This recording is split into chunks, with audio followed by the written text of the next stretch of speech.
Hi hello மக்களே, எல்லாருக்கும் வணக்கம். இன்றைக்கி நம்மளோட சேனலில் பார்க்க போகிறது தக்காளி ரசமும் கருவாடு தொக்கும். இந்த கருவாடு தொக்கில் என்ன ஸ்பெஷல்னால், எந்த இன்க்ரீடியன்ஸும் இல்லாமல் வெறும் தக்காளி வெங்காயத்தை வச்சு செய்ய போகிறோங்க. இந்த கருவாடு தொக்கில் கொஞ்சமாக தண்ணி ஊற்றி செமி கிரேவி டைப்பில் செஞ்சு சோறில் போட்டு சாப்பிட்டா கூட நல்லாயிருக்குங்க. இப்போ ரசம் செய்கிறதுக்கு 3 தக்காளி, ஒரு பெரிய நெல்லிக்காய் சைஸில் புளி, கொஞ்சமாக உப்பு சேர்த்து அரைச்சி எடுத்துக்கலாங்க. அரைச்சி எடுத்த தக்காளியில் இடித்த பூண்டு, கருவேப்பிலை, நறுக்கின மல்லி இலையை போட்டு மஞ்சத்தூள், மிளகாய்த்தூள், மல்லித்தூள், பெருங்காயம் சேர்த்து நல்லா மிக்ஸ் பண்ணி எடுத்துக்கலாங்க.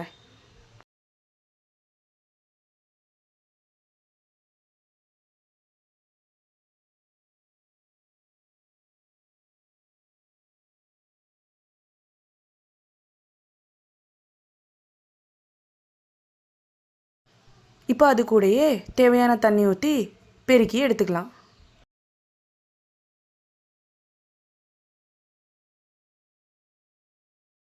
இப்போது தாளிப்பு ரெடி பண்ணுறதுக்கு ஒரு மிக்சி ஜாரில் 2 ஸ்பூன் மிளகு, 1 ஸ்பூன் ஜீரகம், 1 பச்சை மிளகாய், 4 பல் பூண்டு, பெருங்காயம் போட்டு அரைச்சி எடுத்துக்கலாம். இப்போது ஒரு சட்டியை அடுப்பில் வச்சு 2 ஸ்பூன் எண்ணெயை ஊற்றி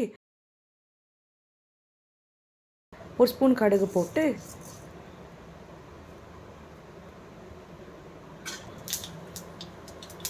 கடுகு பொரிஞ்சு வந்ததுக்கப்புறம் கொஞ்சம் கருவேப்பிலை, 2 வத்தலை கிள்ளி சேர்த்து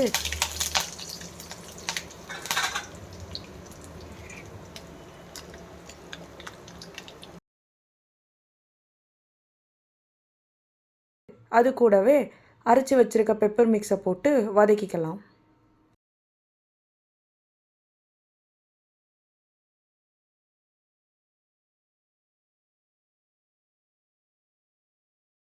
இப்போது அந்த தாளிப்பை எடுத்து ரசத்துக்குள்ளே கொட்டிடலாம்.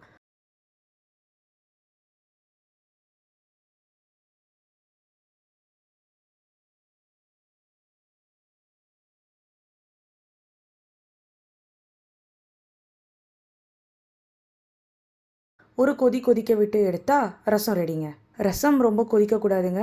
ரொம்ப கொதிச்சா காம்பின மாதிரி ஆகிடுங்க. அண்ட் பெப்பர் உங்கள் காரத்துக்கு ஏற்ற மாதிரி அதிகமாகவோ இல்லை கம்மியாகவோ சேர்த்துக்கலாங்க. இப்போது கருவாடு தொக்கு ரெடி பண்ணுறதுக்கு 5 பீஸ் ஷீலா கருவாடு க்ளீன் பண்ணி எடுத்துக்கலாங்க. அடுப்பில் ஒரு பொரிக்கஞ்சட்டியை வச்சு 4 ஸ்பூன் எண்ணெயை ஊற்றி அதில் கருவாடை போட்டு பொரித்து எடுத்துக்கலாம்.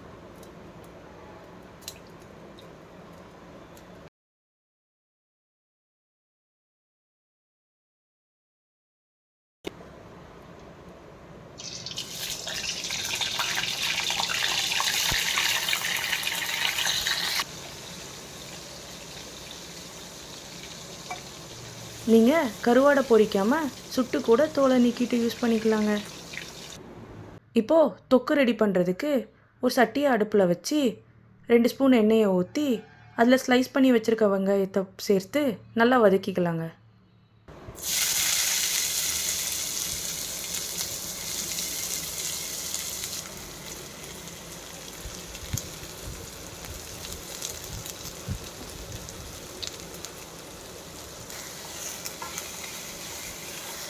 வெங்காயம் நல்லா வதக்கி வந்ததுக்கப்புறம் தக்காளியை சேர்த்து வதக்கி எடுத்துக்கலாம்.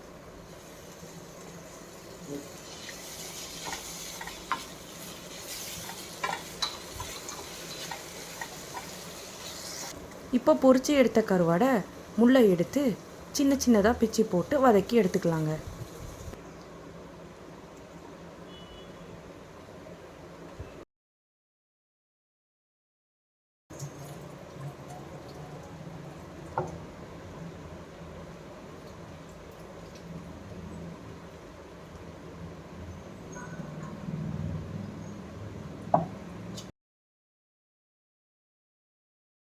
வதக்கி வந்ததும் ஒரு ஸ்பூன் வத்தல் பொடி,